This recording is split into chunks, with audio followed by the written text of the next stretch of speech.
Alors bonjour, je m'appelle Catherine Elzen, je suis professeure en ingénierie architecturale à la faculté des sciences appliquées. Bonjour, je m'appelle Lara Vigneron, je suis consultante. Alors, je travaille dans tout ce qui est gestion d'innovation pour la santé et la qualité de vie des citoyens.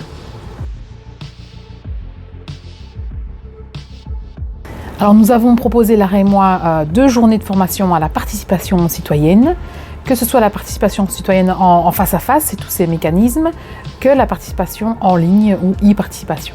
Alors moi, ce qui m'intéresse plus particulièrement, ce sont les sujets liés à la santé et à la qualité de vie. Et donc on a développé des outils pour faciliter en fait des projets qui vont faire émerger des solutions améliorant cette santé et qualité de vie. Donc nous avons proposé quelques outils dédiés à cette thématique.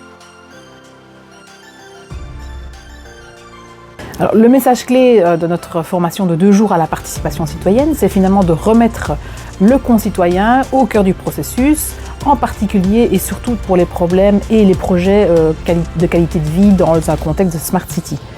Donc ce qu'on veut avant tout, finalement, c'est démystifier ce processus participatif en remettant ce citoyen au cœur de tous les questionnements, et ce, en parallèle et en adéquation avec des questionnements, par exemple, plutôt technocentrés. À côté de cette démystification du processus participatif, on assiste aussi beaucoup sur la responsabilité du commanditaire, le décideur, qui a un devoir finalement de promesse par rapport aux citoyens, qui est accompagné par un facilitateur dans ce processus participatif. Quand on a commencé à travailler sur la participation citoyenne dans le cadre des Smart Cities avec Catherine, on s'est vite rendu compte que les interlocuteurs qu'on allait trouver, en particulier les villes, les communes, etc., ne se sentaient pas concernés en fait par la santé et le bien-être. Et donc on a voulu vraiment travailler cette question-là en leur montrant que dans tout projet, en fait, en particulier dans tout projet Smart City qui implique la participation citoyenne, il y a moyen en fait d'augmenter les impacts positifs du projet sur la santé et également de diminuer les impacts négatifs. Donc on a travaillé vraiment en alternance entre des capsules théoriques et des exercices pratiques. Les capsules théoriques, elles demeurent importantes parce qu'elles vont pouvoir fournir des socles de compréhension aux futurs facilitateurs de la participation citoyenne en Smart City, qu'ils vont eux-mêmes pouvoir activer ces socles de connaissances pour porter un message plus clair auprès des futurs participants.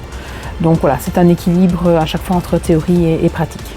Alors, on a voulu vraiment axer la formation sur des outils pratiques et donc les faire tester aux participants. Et donc, on a développé un cas lié à la commune d'Attu, qui est finalement notre cas fil rouge, qui a été déroulé durant les 2 jours. Et donc, chaque outil de notre Feel Good Toolkit a été testé sur ce cas particulier. Et donc, c'est une chaîne d'outils qui va de l'exploration des besoins au travers de la participation citoyenne jusqu'à l'évaluation de l'impact santé, bien-être des projets qui pourraient ressortir de la participation.